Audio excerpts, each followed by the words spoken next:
À une époque où on remet en cause le droit de vote, notamment des immigrés, on va dire, des étrangers, hein, aussi des prisonniers, d'à peu près tout le monde finalement, hein, où on ose poser parfois des questions que l'on pourrait considérer comme déplacées.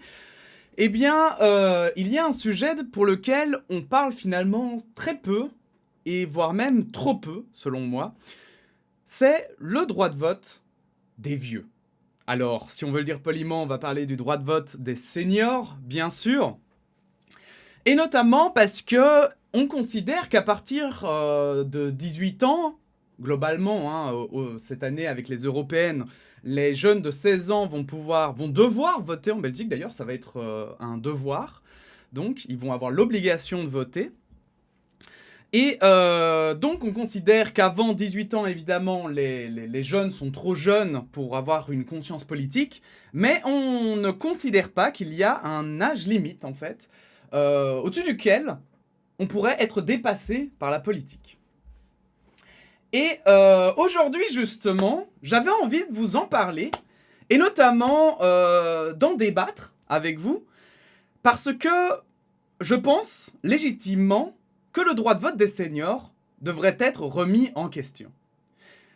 Cependant, je vous conseille quand même d'attendre la fin de la vidéo parce que vous allez voir, on va nuancer un petit peu et je pense que vous pourriez être surpris par la conclusion que pourrait avoir cette vidéo et, et qu'elle ne sera peut-être moins cinglante que ce que vous pouvez penser si vous faites partie de ceux que j'appellerais donc les seniors. Parce que, évidemment, c'est un peu par là qu'on va devoir commencer. Hein. Ce sera qu'est-ce qu'un senior avant toute chose. Mais avant de rentrer dans le vif du sujet, j'aimerais d'abord, avec vous, que l'on regarde un petit peu les pyramides des âges. Alors j'ai pris celles de la Belgique et de la France pour un petit peu avoir un ordre d'idée, hein, de grandeur, de ce que représentent un petit peu les vieux. Et vous allez voir que justement, donc, c'est évidemment une information qu'on ne va pas décider aujourd'hui sur cette chaîne. Hein. On n'est pas spécialiste, on n'a pas le savoir nécessaire en fait pour décider à partir de quel âge on est un senior. Mais j'ai envie avec vous en fait de commencer à réfléchir à ça, à avoir un début de piste. Et surtout, voilà, de commencer à explorer cette idée, que cela soit bien sûr, et je vous invite en commentaire à le préciser, que cela soit contre cette idée, que cela soit pour, ou que cela soit juste un accompagnement, des informations supplémentaires. Lâchez-vous, cette vidéo n'aura pas pour but voilà, de partager vraiment une opinion, mais plus d'ouvrir un débat. Et on va commencer tout de suite. Donc, comme je l'ai dit, sur les pyramides des âges. Alors, comme vous pouvez le constater, ici c'est la pyramide des âges en Belgique, ça vient de Stadbel, hein, tous les liens sont dans la description comme d'habitude. Et en fait, donc il y a un organisme public hein, qui référence tout un tas de choses en Belgique. Et donc, comme vous pouvez constater, effectivement, dans nos pays hein, occidentaux, nous avons un problème de natalité aujourd'hui, puisque vous voyez que les 0 à 4 ans, par exemple, sont parmi, voilà, quand on regarde les autres barres, sont parmi les plus faibles en 2023. Et c'est bien sûr ce qui inquiète les gouvernements, car qui dit faible taux de natalité, dit moins de travailleurs, qui dit moins de travailleurs, dit moins d'entrées dans les caisses de l'État, et surtout, il y a eu ce qu'on appelle le baby boom, et qui est beaucoup mieux, je trouve, montré ici. Donc ça, c'est la pyramide des âges en France. Hein. Ça vient de l'Institut National d'Études Démographiques, l'INED, je ne connaissais même pas, figurez-vous. Et donc, ici, nous avons une pyramide des âges qui est un peu différente, parce que celle-ci, qui, justement, répertorie par âge, ici, répertorie aussi par année de naissance, ce qui est assez intéressant parce qu'on peut voir que par exemple les plus vieux en France sont nés dans les années 1920, un truc comme ça, aux alentours, ce qui est assez impressionnant, faut quand même le dire. Et surtout, en fait, comme vous pouvez le constater, alors je sais pas trop si vous le voyez sur votre écran, en tout cas ici, donc on a 1, 2, 3, 4, 5, et ici on voit, voilà, par exemple le numéro 2, déficit des naissances d'à la guerre de 1939-1945. Donc voilà, ils ont mis des petits indicateurs ici en 3, le baby boom. Et on peut voir que par exemple le baby boom, hein, c'est à partir de ceux qui ont moins de 80 ans jusqu'aux 4 fin du baby boom, donc jusqu'à peu près à ceux qui ont dans la fin de la quarantaine. Hein. Et donc évidemment c'est ça qui inquiète notamment les politiques, hein.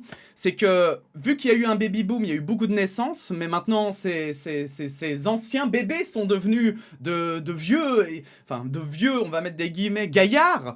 Est-ce qu'on est déjà vieux quand on a 49 ans? C'est un autre débat.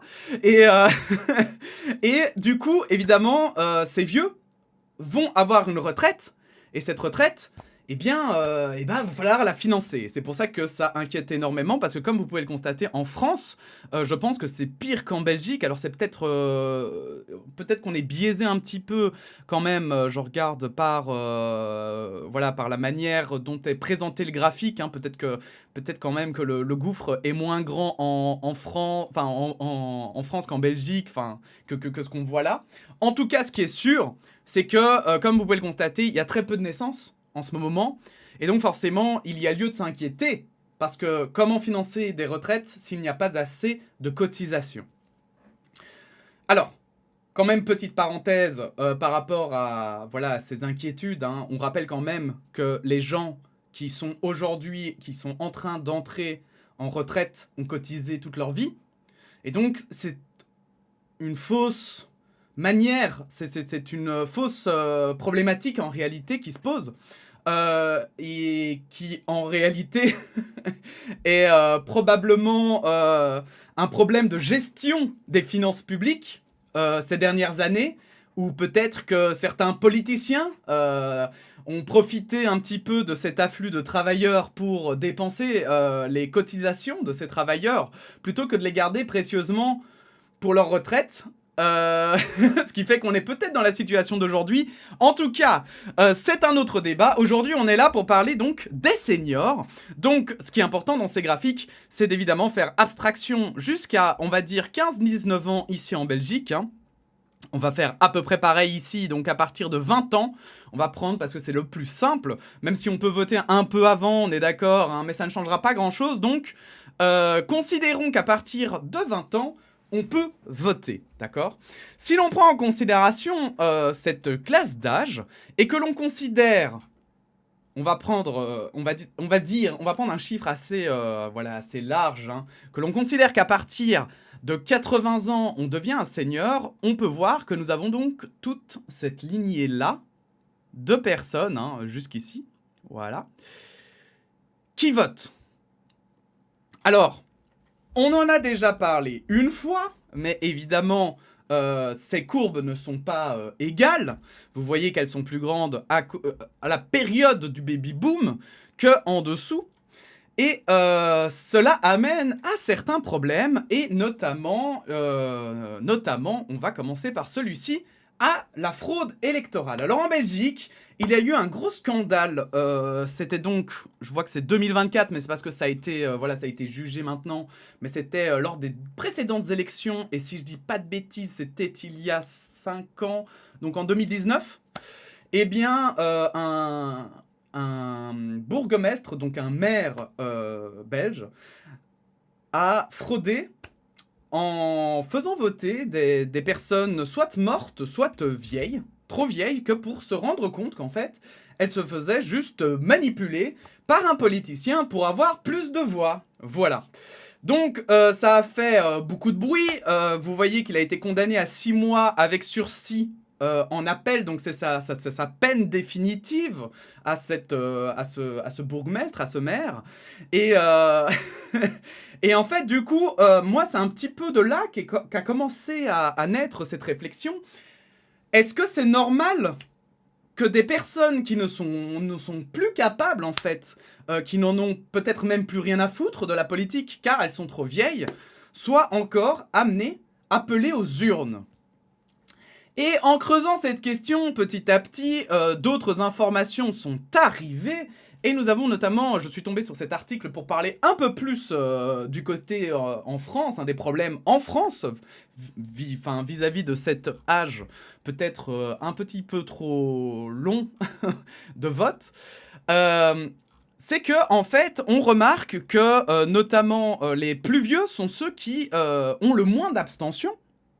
Mais en plus, sont parmi ceux qui, comme je l'avais dit, sont les baby boomers, donc sont nés dans cette période de baby boom, et donc, eh bien, sont non seulement plus nombreux, mais en plus, votent plus, et ont donc un poids bien plus immense que les jeunes sur les décisions politiques. Alors, j'ai pas pris, c'est dommage, j'aurais dû la garder finalement. Je n'ai pas pris le graphe qui montre par tranche d'âge, parce qu'en fait, j'en ai pas trouvé pour la Belgique, j'en ai trouvé un pour la France, qui montrait par tranche d'âge, mais c'était pour les présidentielles, et j'avoue que les présidentielles m'intéressent moins que les législatives, mais bref, j'avais trouvé un graphique qui montrait par tranche d'âge un petit peu les votes dans la population. Alors, on rappelle, ici, pour cet article de journal de France Info, je pense que si je dis pas de bêtises, voilà, la source c'est une enquête de Ipsos / Sopra Steria machin, donc on sait ce que ça vaut, j'ai fait une vidéo il y a 1 ou 2 semaines sur les sources et sur les enquêtes qui sont menées autant en Belgique qu'en France, puisque Usul et Lumi en avaient parlé dans leur épisode de Rhinocéros. C'est de la merde, on est d'accord, mais malgré tout, on va dire, on peut prendre ça un petit peu pour un tableau avec une marge d'erreur peut-être immense, mais qui est quand même indicatif de quelque chose. Et en l'occurrence, ici, je pense que c'est indicatif que, effectivement, les vieux ont plus de culture de vote que les jeunes. Alors, je rappelle qu'en Belgique, le vote est obligatoire, donc ça doit être encore différent en Belgique, mais je n'ai pas réussi à tomber sur des stats, donc si vous en trouvez, n'hésitez pas à le partager en commentaire. Bref, donc en voyant que non seulement les personnes plus âgées peuvent se faire manipuler, mais aussi qu'elles sont majoritaires à voter, d'autant plus qu'il y a moins de naissances aujourd'hui que pendant le baby boom, et comme je vous l'ai dit, mine de rien, le baby boom, ça commence petit à petit à dater, et en fait, il s'est fini plus ou moins, maintenant, on va dire, voilà, les cinquantenaires d'aujourd'hui sont les derniers baby boomers de cette époque. Et donc, ça commence quand même à faire un sacré paquet de monde qui ont, dans les élections, un poids. Et le problème qu'on a aujourd'hui, c'est notamment dans tous les pays, autant en France qu'en Belgique, mais dans l'Europe de manière générale, eh bien, on a une recrudescence de l'extrême droite, et donc on peut légitimement penser que ces catégories de population influencent ces votes et participent à cette montée de l'extrême droite. Puisqu'ils sont la majorité votante, forcément, ces personnes...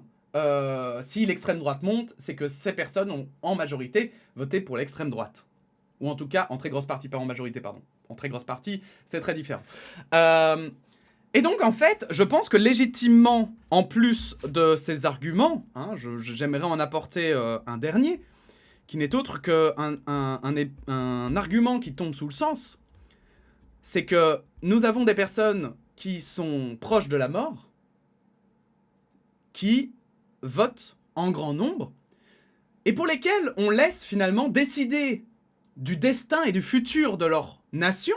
On rappelle qu'une nation, c'est immuable, ça ne meurt pas une nation. Donc voilà, une nation, on considère qu'elle voilà, elle est éternelle en quelque sorte. On ne débattra pas là-dessus tout de suite, s'il vous plaît. S'il vous plaît, calmez-vous, chaque chose en son temps. Mais comme la nation est immuable, on laisse des gens qui n'ont peut-être plus que 2-3 années de vie voter pour même la jeunesse. Sans oublier que ces gens ont grandi dans un environnement et qu'on voit qu'aujourd'hui, il y a un décalage de plus en plus grand entre les personnes âgées et les jeunes. Pour rappel, Internet doit avoir maintenant plus ou moins 30 ans, si on est généreux dans la dans notre comptage, dans nos calculs.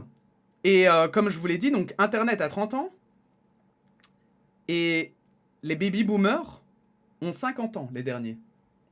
Donc, nous avons la majorité des gens qui ne sont pas nés dans Internet, qui n'ont donc pas les codes, en tout cas, peu ont les codes, on va le dire dans ce sens-là, peu, finalement, connaissent l'environnement actuel de la jeunesse, peu sont parfois aussi, quand on peut le constater, hein, sur certains plateaux, dans des débats, etc., entre ceux qui, justement, commencent à avoir des maladies mentales, parce que c'est triste à dire, mais à 60 ans, on commence à avoir des maladies mentales, c'est là où souvent elles se développent, sauf exception, bien sûr, hein, voilà, s'il vous plaît, restons dans de la bonne foi, il y a des exceptions, bien sûr, mais ici on va parler de la majorité, et du coup, je pense que c'est légitime de se poser cette question, donc entre les personnes qui perdent leur faculté intellectuelle à partir de 60 ans et celles qui, en fait, simplement, ne sont plus informés parce que peut-être leurs priorités ont changé. Évidemment, quand on a 60 ans, et on l'a beaucoup vu d'ailleurs avec cette génération, c'est-à-dire que quand les personnes âgées d'aujourd'hui étaient souvent plus actives politiquement quand elles étaient jeunes, et aujourd'hui, souvent, elles ne se tiennent plus vraiment au courant, finalement, de l'actualité, de ce qui se passe, des analyses qui ont lieu, et ont une sorte de fermeture d'esprit qui n'est plus à démontrer, je pense. Encore une fois, ce n'est pas tous, mais je pense que c'est une quantité non négligeable ici, dont on parle. Et donc, on peut se poser la question, et je vous le dis même, voilà, justement, je veux vraiment lancer le débat là-dessus, c'est que même si vous faites partie de cette tranche d'âge, donc, de baby-boomers, hein, par exemple, de 50 à 70, enfin, de 50 à 80 ans, donc, eh bien, vous aussi, peut-être, dans votre entourage, vous vous dites, ah ben tiens, c'est vrai que moi, je suis encore clair dans mes esprits, dans mes idées, dans ma tête, mais peut-être connaissez-vous vous-même des gens où vous vous dites, ah ben lui, clairement, il est détaché de la politique, il n'en s'en intéresse même plus, et en fait, il vote un petit peu YOLO, un petit peu de manière hasardeuse, ou peut-être que vous voyez des gens qui, malheureusement, ont leur santé qui décline, mais qui ont toujours le droit de vote, etc., etc. Et c'est pour ça qu'en fait, moi j'avais envie de faire des propositions aujourd'hui parce que je pense qu'en fait, moi notamment, pour vous raconter aussi cette petite histoire, parce que je pense que vous comprendrez peut-être un petit peu mieux mes motivations sur ce débat, c'est que moi-même, mon grand-père a été manipulé alors qu'il avait un début d'Alzheimer, mais qu'il n'avait toujours pas perdu son droit de vote d'ailleurs, eh bien... il avait été manipulé notamment par des marchands, voilà, des vendeurs qui lui avaient arnaqué, hein, et pour lesquels on a dû se battre pour récupérer cet argent qui s'était fait littéralement voler. Parce que quelqu'un avait sonné à la porte et lui avait vendu pour, je sais plus, mais des centaines d'euros de merde, hein, littéralement. Et on avait dû se battre pour récupérer cet argent. Et en fait, c'est aussi dans ces moments-là où on se pose la question. Je veux dire, dans la famille, c'était poser la question, mais jusque quand, en fait, on peut estimer que mon grand-père, qui avait déjà à l'époque la 80aine, je pense, pourquoi peut-il encore voter en réalité à quel moment est-ce qu'on considère qu'Alzheimer était assez avancé pour qu'il ne vote plus, qu'il n'ait plus ce droit? Au final, c'est nous-mêmes qui avions dû faire ces démarches pour qu'il n'ait plus à être obligé à voter, puisqu'en Belgique, on est obligé, je le rappelle. Donc, suite à tout ça, moi, j'aimerais aussi proposer quand même des solutions, parce que je pense aussi, et je le dis sincèrement, je pense aussi qu'il y a un moment donné, peut-être dans sa vie, où quand on est assez âgé, l'expérience est importante, et justement, je pense qu'il ne faut pas non plus complètement supprimer l'expérience. Et ne me faites pas dire ce que je n'ai pas dit, c'est-à-dire que je ne suis pas en train de dire que tous les vieux, tous les seniors sont des gros cons qui ont perdu totalement leur esprit et qui ne savent plus ce qu'ils font, d'accord ? Ce n'est pas du tout le sens de mon propos. Le sens de mon propos ici, c'est plutôt la pertinence. Est-ce que il est pertinent de laisser des personnes, par exemple, de 80 ans, voter, alors qu'elles n'ont plus que quelques années à vivre, et que du coup, en fait, aussi, leur vote... Enfin, ils ne vivront peut-être pas l'impact de leur vote. Et je pense ici, par exemple, à l'écologie, où typiquement, si vous avez 60 ans ou 70 ans, qu'est-ce que vous en avez à foutre de l'écologie? Alors, je dis pas que vous en avez rien à foutre, hein, parce que je pense que c'est quelque chose qui nous concerne tous. Il y en a qui ont des petits-enfants, etc. Et ça fait réfléchir. Mais je pense aussi, et je crois que c'est humain aussi, peut-être, hein, pour une génération qui n'a jamais vécu ces problèmes, qui a grandi dans une société où on leur a promis que la technologie aurait toujours une solution à nos problèmes. Comment vouloir à cette génération, en réalité, de trouver que l'écologie, par exemple, ça peut être stupide. Et que, en fait, ça peut être un faux problème. Alors, je pense que le dire et le penser et être ouvert au débat et vouloir peut-être conseiller la jeunesse par rapport à sa vision du monde, c'est quelque chose de bien.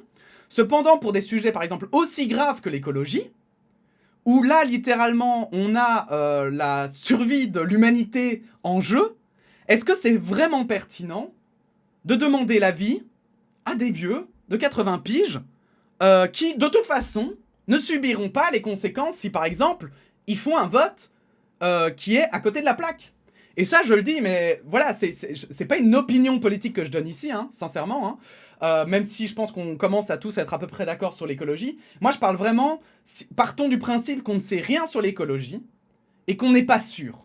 Qu'on n'est pas sûr que vraiment les changements climatiques soient dus à l'homme, etc. Voilà qu'il y a un doute, hein. Soyons clairs, il n'y en a pas. Mais si on avait, eh bien, est-ce que vraiment c'est pertinent de mettre notre avenir entre les mains de gens qui n'en ont presque plus d'avenir, en fait?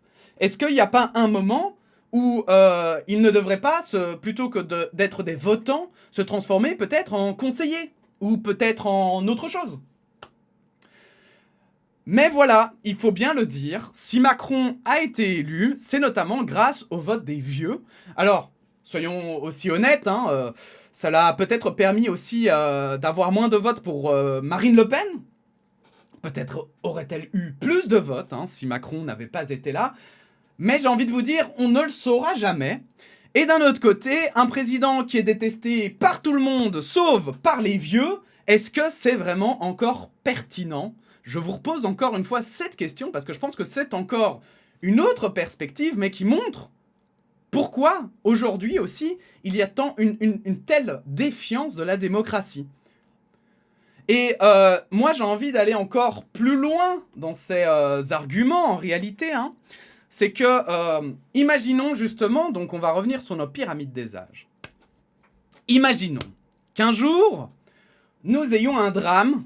D'accord, je ne vous souhaite pas, bien sûr, je ne le souhaite à personne, mais imaginons que nous ayons un drame, et que tout à coup, cette pyramide des âges s'écroule. Et que tout à coup, à partir de 50 ans, tout le monde meurt. Quasiment. Et vous faites partie des vieux, et vous êtes là, et désormais, vous êtes minoritaire. J'avais envie aussi de poser cette question dans ce sens-là. Pour le moment, les générations plus âgées sont bien arrangées, parce que regardez, si l'on considère qu'être jeune, parce que moi on m'a dit, voilà, moi il faut savoir que j'ai 30 ans, on m'a déjà dit que j'étais plus jeune. Soit. Donc estimons que de 20 à 30 ans, vous avez les jeunes, regardez le nombre de personnes que ça fait ces 3 barres. Par rapport aux votants, c'est tout ce qu'il y a là au-dessus, d'accord? Donc clairement, nous sommes dans un système qui avantage grandement les classes les plus âgées. Mais imaginons même que ça s'inverse. Est-ce que c'est juste que des jeunes décident aussi pour les personnes les plus âgées, sans même n'avoir aucune peut-être connaissance ni expérience de ce qu'elles vivent? Et c'est là en fait où j'ai envie de vous amener un petit peu derrière tout ça, c'est que je pense que derrière une certaine interdiction de vote à partir d'un certain âge, il doit y avoir aussi un débat sur est-ce que c'est normal que ce soit juste la majorité aveugle qui l'emporte? Car aujourd'hui, en fait, on a un système assez vétuste, on a un système qui est très très vieux, qui a des peut-être, voilà, on parle d'Athènes, ça fait des milliers d'années, mais il est différent maintenant, il y a plus de votants, etc. Et est-ce qu'il n'est pas temps de vraiment le réfléchir et de sérieusement envisager des manières différentes de calculer les votes? Et c'est là où je suis étonné de ne pas voir plus de propositions sur la table. Parce que des propositions, il en existe. Et je pense qu'à mon avis, parce que moi, c'est celle-là, je vais vous raconter celle que moi j'ai imaginée. Mais encore une fois, voilà, ça ne m'étonnerait pas que ce soit des choses qui aient déjà été pensées, mais juste qui n'ont pas eu de promotion. Et donc on ne les connaît pas, on ne sait pas qu'elles existent. Mais elles existent. Et je suis sûr qu'il y a des gens qui se penchent sur cette question. Et notamment, je sais que par exemple des statisticiens, eux, se réfléchissent. Parce que évidemment, chaque système démocratique est basé sur la statistique. Et la statistique, c'est pas une valeur sûre. En fonction des paramètres que vous allez prendre, tenir compte ou pas, vous allez avoir des résultats complètement différents. Et des élus, du coup, complètement différents. Et c'est pour ça qu'aujourd'hui, j'ai envie de proposer déjà des pistes, donc sur la mise en œuvre d'une interdiction à partir d'un certain âge. Alors ici, j'ai pris, donc encore une fois, Statbel, qui est donc l'Office national de statistique en Belgique, j'ai pris la table de mortalité et l'espérance de vie. Et vous voyez que dans cette infographie, il est marqué clairement que l'espérance de vie en Belgique est pour le moment de 82 ans. Et moi, j'ai envie de proposer déjà, comme base, simplement, est-ce que on ne devrait pas se dire que à partir de 80 ans, les gens ne doivent plus voter, voire même ne peuvent plus voter. Moi, c'est vraiment ça dont j'ai envie de parler. C'est est-ce qu'on n'estimerait pas qu'à partir du moment où les gens ont dépassé l'espérance de vie moyenne du pays, on considère qu'ils sont chanceux et que donc ils font partie presque d'une classe à part finalement de nos personnes les plus âgées et que peut-être, moi je pense pas qu'il ne faut totalement les bannir évidemment de la vie politique, c'est pas du tout mon propos, mais est-ce qu'on ne devrait pas plutôt les mettre sur, comme je le disais, des postes de conseil ou plutôt de les pousser à s'investir dans un parti, à participer, vous savez, j'en sais rien moi, aux actions ou d'aider à la collecte, j'en sais rien moi, vous savez, la distribution de prospectus ou quoi que ce soit, plutôt que de voter. Ça pourrait être une vraie idée.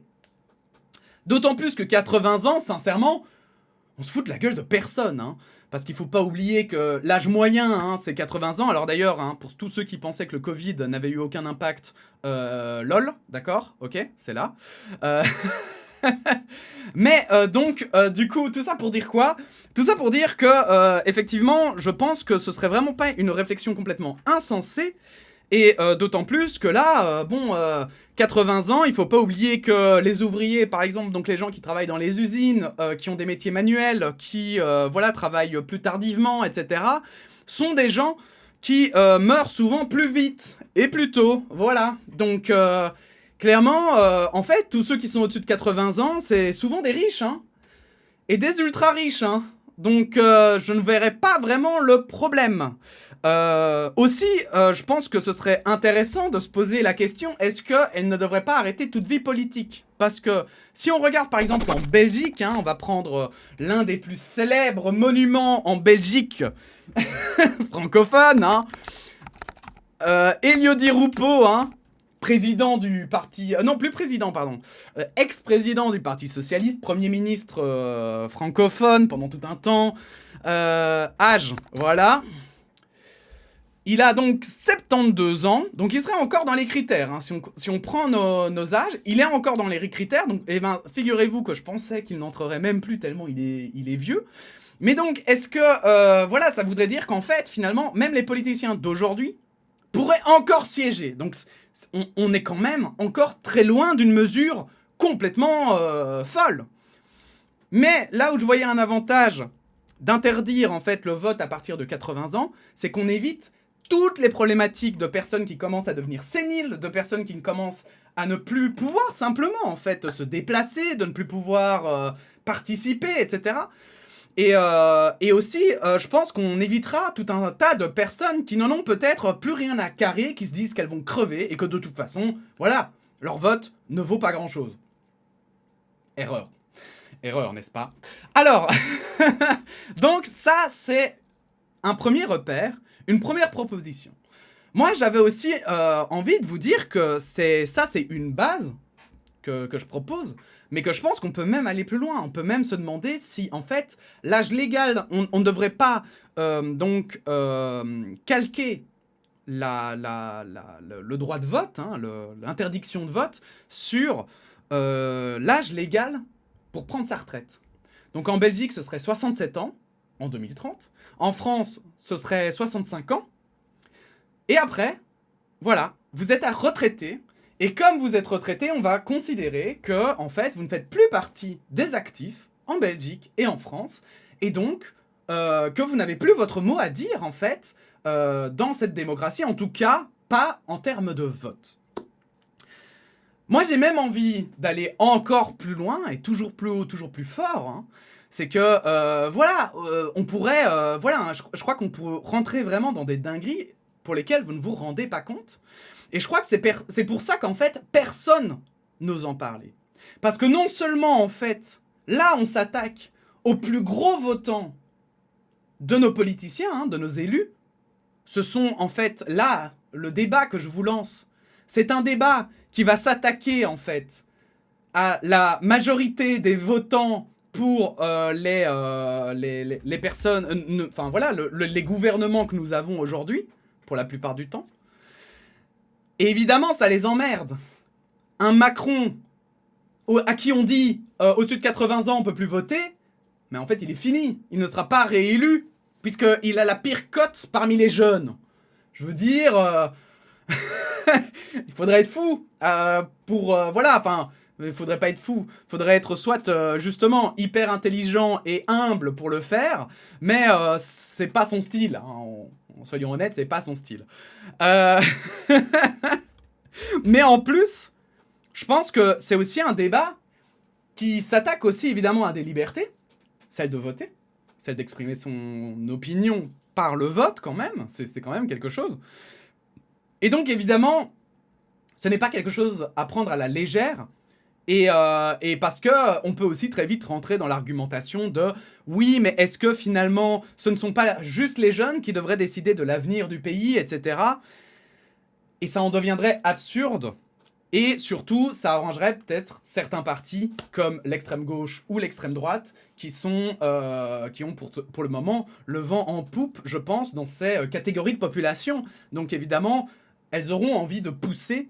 Ces jeunes, hein, qui sont, il faut le dire, hein, moi en tout cas je l'étais, à 18 ans, quand maintenant en vieillissant je me rends compte que mine de rien, j'avais pas encore toutes les clés en main, j'avais pas encore toutes les cartes quand même pour bien comprendre la politique. Donc d'ailleurs, hein, si vous avez 18 ans ou si vous sortez de l'école et que vous ne savez pas pour qui voter, je n'ai qu'un conseil à vous donner. Votez quand même pour des partis, voilà, des partis relativement, je vais dire... modéré, dans le sens où si vous devez voter, votez si vous êtes plutôt à droite, centre-droite, ou plutôt à gauche, centre-gauche peut-être, plutôt que de voter directement extrême-droite ou extrême-gauche, ou droite ou gauche. Hein. Voilà, laissez-vous le temps aussi de grandir et de mûrir dans votre pensée politique. Maintenant, évidemment, ça dépend de chacun. Moi, voilà, moi, j'estime que j'avais pas toutes les clés en main, mais je sais que j'ai des amis qui, voilà, ont toujours eu toutes les clés en main et savent depuis toujours ce qu'elles voulaient voter. Donc, faites-vous aussi confiance, bien sûr. Mais, voilà, je me permets, hein, mais si, voilà, si vous doutez, moi, c'est ce que je conseillerais, évitez d'aller trop dans les extrêmes. Sachez que ces partis modérés, hein, pour la plupart, sont souvent, voilà, justement, plutôt à droite ou plutôt à gauche, et donc vont quand même agir dans ces idées que vous voulez défendre. C'est pour ça que je vous fais ce conseil. Maintenant, évidemment, faites comme bon vous semble. Mais bon, bref, on arrive à la conclusion. Désolé, c'est une grande vidéo, mais je pense que c'est quand même un sujet assez intéressant et assez urgent dont il fallait s'emparer. Et en fait, du coup, qu'est-ce que j'ai envie de dire dans cette vidéo? Pourquoi est-ce que j'en parle en dehors du fait que je voulais mettre le débat sur la table? C'est qu'en réalité, donc je vais reprendre mes pyramides des âges, j'aime trop la belge parce qu'elle est... Voilà, regardez, c'est joli, on peut passer dessus. Alors que l'autre, c'est juste un PNG, bon, la honte, quoi. Bref. Donc, revenons à nos pyramides des âges. Et en fait, moi, je vais vous dire... Malgré que je sois, moi, je pense qu'une interdiction à partir d'un certain âge, et je pensais notamment, je pense sincèrement que 80 ans n'est vraiment pas déconné, parce que sincèrement, quand vous regardez non seulement c'est une toute petite partie finalement de la population, mais en plus, c'est quand même une partie où où il y a tellement de gens qui sont en incapacité, hein. Tant mieux pour vous, hein. Vraiment j'insiste quand même là-dessus, hein. Je ne suis pas en train de faire de la gérontophobie, pardon. Pas du tout, hein, voilà, je vous souhaite tout le meilleur du monde, et si vous êtes vieux et que vous avez encore toute votre tête et tout, si vous êtes un senior, mais alors franchement génial, et je vous encourage à aller voter bien sûr, mais j'ai envie de dire, pour moi, ce ne serait pas déconnant en sachant que, voilà, moi si je savais que la moitié des jeunes, voilà, par exemple, moi je suis contre le vote des 10-14 ans, voilà, je suis passé par là et voilà, à 10 ans, moi j'avais aucune idée de la politique, donc je ne pousserai jamais cette mesure. Je pense qu'on peut aussi avoir la même logique pour les plus de 80 ans, qui dépassent en fait la moyenne d'âge et qui, pour une, je pense, une proportion assez grande d'entre eux, ne sont plus capables en fait de prendre des décisions et de réfléchir. Et si on ne met pas en place cette interdiction, notamment parce qu'on ne veut pas s'attaquer à des libertés fondamentales, ce qui serait totalement compréhensible, je pense qu'on devrait très sérieusement se pencher sur la vérification des facultés cognitives à partir de 80 ans. Voilà. Que ce soit, j'invente, mais par exemple justement, un certificat médical avant chaque élection. D'abord aller chez un médecin pour confirmer que tout va bien, qu'on est toujours, qu'on est toujours apte à réfléchir, qu'il n'y a pas de signes justement d'Alzheimer ou d'autres maladies qui peuvent influer sur notre esprit critique notamment, et notre capacité de réflexion. Moi, je pousserais énormément dans ce sens parce que je crois que ces choses, les fraudes électorales comme il y a eu lieu avec Dimitri Fourny, ne devraient plus jamais arriver. Ça, c'est une chose. Mais en fait, plus globalement, moi, je vais vous dire, je trouve pas ça juste, en fait, que en fonction de parce que, en fait, les naissances sont très corrélées avec les crises. Donc un pays en crise peut influencer sur les naissances, elles peuvent soit les faire baisser, soit les augmenter, ça dépendra des pays, des circonstances, de l'environnement, etc. C'est d'un truc qu'on étudiait notamment en histoire, parce que dans l'histoire, voilà, la natalité c'est passionnant, ça peut être des indicateurs de tellement de choses. Donc voilà, la natalité, moi je trouve pas ça juste que si un jour les jeunes sont majoritaires parce qu'il y a un baby boom, mais par exemple nous, typiquement, autant le dire, hein, on est, voilà, les 0 à 10 ans, on va dire, sont la génération des carotodes, hein. Des gens qui vont l'avoir dans les fesses, simplement parce que bah, ils sont moins nombreux. Et si, imaginons que maintenant, souvent, après une période où les naissances baissent, il y a une période où les naissances remontent, en rappelant, bien sûr, hein, j'avais fait une vidéo hein, sur la natalité, n'hésitez pas à aller la voir, eh bien, quand on va avoir la courbe qui va remonter, nous, enfin, les 0-14 ans, donc pas nous, mais, mais vous m'avez compris, les jeunes, lorsque les naissances vont remonter, ça voudra dire qu'à un moment donné, il y aura plus de jeunes que de vieux. Et donc, que les jeunes vont décider pour les vieux. Alors aujourd'hui, les vieux, ils sont très contents d'être majoritaires parce que ça leur permet de mettre sur la table le problème des EHPAD, le problème des maisons de soins, le problème de la maltraitance gériatrique, etc., etc. D'accord. Mais quand ce seront les jeunes qui seront majoritaires et qui penseront plus à leur avenir qu'à nos problèmes de vieux schnock, quand moi j'aurai 80 piges, bah je serai baisé. On le sera tous, enfin, je reparlais des 0-14 ans, mais en tout cas, cette tranche d'âge-là, elle sera peut-être baisée, parce que peut-être que les jeunes, à ce moment-là, ils en auront plus rien à foutre des vieux, peut-être que la mentalité aura changé, et qu'ils se diront, bah, tu sais quoi, en fait, les vieux, on va décider qu'à partir de 80 ans, on les tue tous, peut-être qu'il y aura des extrémismes comme ça, par exemple, hein. Alors, je vous avoue que je crois qu'il y a peu de chance, mais on sait jamais. Et que du coup, bah voilà, hein, on se fera buter, voilà, parce que en fait, les jeunes sont majoritaires sur les vieux. Et ça, moi, je trouve pas ça acceptable. Donc, pour terminer cette vidéo, moi, je voulais proposer quand même une idée que je comprends pas, qu'on n'ait jamais évoquée, et qui pourtant, pour moi, me semble assez simple à mettre en œuvre. Et bien sûr, voilà, je la pose là, et comme je vous le dis, hein, j'ai rien lu dessus, si ça se trouve, c'est une idée qui a déjà existé, hein. Le nombre de fois où j'ai proposé des idées, on me fait « Ah non, mais en fait, ça existe déjà, on a déjà essayé, c'était de la merde. » Et j'étais là « Ah, ok. Mais en réalité, moi je me demande si plutôt que de faire plutôt que de se baser juste sur le nombre de votes, débilement et simplement, est-ce que ça ne serait pas plus intéressant de choisir des catégories de population et de décider par exemple que c'est un certain pourcentage. Imaginons dans ce cadre-ci, disons que de 20 à 40 ans, c'est une catégorie, voilà. 20 à 40 ans, tout le monde peut voter, d'accord? Son vote, c'est une voix. Mais une fois qu'on a pris ces votes, ils seront à 25% du résultat final des votes totaux, d'accord? Donc, je m'explique, de 20 à 40 ans, par exemple, 25%, de 40 à 60 ans, 25%, de 60 à 80, 25%, et de 80 à 100, 25%.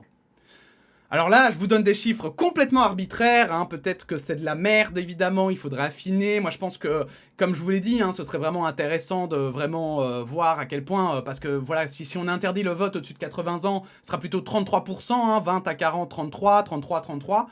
Voilà, les divisions peuvent être faites différemment aussi, on peut estimer que les jeunes sont moins bien armés, que les vieux ou quoi, mais dans l'idée, pour moi, c'est une certaine équité entre les votes, mais du coup, en fait, ça permettrait que sur le total, le nombre de personnes n'influe pas. Donc ça veut dire aussi que si à un moment donné on a une crise et que par exemple le 3/4 des personnes au-dessus de 50 ans meurent, comme le Covid hein, par exemple, eh bien on n'aura pas de problème. On n'aura pas de sous-représentativité des plus de 50 ans. Parce que les gens qui resteront auront autant de poids que s'ils étaient 10 milliards ou que s'ils sont 1. Et pareil pour les jeunes du coup, les jeunes auraient le même poids que les vieux. Et en fait, on en aurait fini avec, je pense, hein, sincèrement, je pense qu'il y aurait beaucoup moins de vieux schnocks en politique, parce que je suis désolé, mais là, par contre, zéro respect, hein, mais parce que Elio Di Rupo, qui a 70 piges et qui est encore en politique, ça pose des questions aussi. Pourquoi, alors que l'âge de la retraite est à 67 ans, lui, il est encore en politique à 72 ans? Pitié. Voilà. Donc, en fait, pour moi, c'est clair qu'il y a des solutions qui sont peut-être moins drastiques que l'interdiction du droit de vote, comme vous le voyez. Et c'est vraiment ça que je voulais mettre autour de la table, parce qu'il ne faut pas oublier qu'à chaque fois qu'on s'attaque au droit de vote, on s'attaque à une liberté fondamentale. Et parfois, des idées qui paraissent bonnes, comme interdire le droit de vote au-dessus de tel âge, ne veut pas dire pour autant que c'est vraiment une bonne idée. Il ne faut pas oublier qu'on est dans des structures qui sont juridiques, qui ont des textes, des lois, et que ces textes et ces lois peuvent servir plus tard à des personnes mal intentionnées de les contourner. Et donc, c'est peut-être triste, mais évidemment, on doit toujours réfléchir à faire en sorte qu'il y ait en tout cas des barrières, des barrages, pour permettre à ces problèmes, à ces personnes mal intentionnées, de ne pas pouvoir sévir. Et donc, ici, par exemple, si on faisait du 33, 33, 33, je pense que nous aurions vraiment des résultats extrêmement intéressants. Peut-être que les extrêmes auraient d'ailleurs moins de voix. Si ça se trouve, c'est l'inverse, elles auraient plus de voix. Ce qui est certain, c'est que les politiciens arrêteraient, en fait, de focaliser leur discours en France pour les vieux, et en Belgique aussi, d'ailleurs, hein, où en fait, ils parlent plus à la génération des cinquantenaires plutôt qu'à la génération des jeunes, parce que de toute façon, les jeunes, ils sont minoritaires, donc leur vote, il est important, mais pas vraiment. Et en fait, ça permettrait aussi, moi je pense, plus d'équité et plus de justice. Parce que simplement, si en fait si ton poids ne dépend plus, le poids de ton vote ne dépend plus de ta génération, mais plutôt simplement de tes idées et des idées globales de ta génération, bah ça changerait tout. Et au moins, vous savez, je pense que les jeunes seraient moins désabusés et seraient moins dégoûtés d'aller voter aujourd'hui et verraient plus d'utilité en fait au vote que maintenant dans ces conditions où en fait on se retrouve avec les plus de 50 ans qui choisissent pour tout le monde. Pour tout le monde. Donc en fait ils choisissent pour 5 ans, enfin je veux dire on va dire 50 générations. Si chaque année est une génération, d'accord, pour 50 générations. Et ils en ont rien à kick, hein. Il y en a, ils en ont... Enfin, c'est pas qu'ils en ont rien à kick en réalité, c'est qu'ils en ont pas conscience. D'où le fait que je fasse cette vidéo. Parce que je pense que c'est aussi ce qui contribue à ce gouffre générationnel. C'est aussi que, malheureusement, les personnes plus âgées elles vont voter, elles votent plus, et en plus ont plus de poids puisqu'elles sont plus nombreuses. Et donc du coup, en fait, elles se sentent confortées à chaque élection, elles se disent « Ah ben c'est bien, tout le monde pense comme moi ». Et les jeunes se disent « Ah bah de toute façon, moi je donne mon opinion, mais je suis pas écouté ». Et le fait de changer cette manière de comptabiliser les voix pourrait, à mon sens en tout cas, changer entièrement le paysage électoral, mais aussi le paysage politique, qui permettrait aux citoyens de se sentir plus concernés et de ne plus avoir cette impression de ne jamais être écoutés, ou en tout cas de n'avoir aucune importance, notamment la jeunesse, qui se sent un petit peu aujourd'hui abandonnée, surtout depuis le Covid, où littéralement j'ai entendu qu'on parlait de génération sacrifiée, et je pense qu'on est loin de se douter à quel point on n'a pas qu'une génération de sacrifiés, mais plusieurs. Bref, c'est là-dessus qu'on va arrêter cette vidéo. Je pense que je vous ai assez bassiné. N'hésitez pas à la liker si elle vous a plu. N'hésitez pas à la commenter encore une fois. Hein. Peut-être que, voilà, ici, c'est vraiment une proposition, cette vidéo que je fais. Je vous souhaite à tous une longue vie quand même. Hein. Une longue vie. Et surtout d'avoir sa tête le plus longtemps possible. J'ai vu mon grand-père et ce n'est pas marrant, c'est vraiment pas marrant de perdre la tête. Espérons que quand même, hein, voilà, hein, vieillir, voilà, la sagesse vient avec l'âge. Espérons que cet adage soit vrai. Je commence de plus en plus à en douter au vu des élections et des résultats donnant l'extrême droite toujours de plus en plus puissante. Mais écoutez, j'ai envie de dire, très chère génération de baby-boomers, c'est votre moment, allez, let's go, hein. Montrez-nous que vous n'êtes pas juste des fachos. Ça nous fera plaisir, je pense, et ça redonnera du baume au cœur à toute une génération. Bref, merci d'avoir regardé cette vidéo. On se dit à très bientôt pour de nouvelles actualités ou de nouvelles réflexions. Et puis sinon, portez-vous bien. La bise. J'ai pas trouvé mon bouton, du coup, la vidéo, c'est un peu cringe la fin, mais c'est pas grave.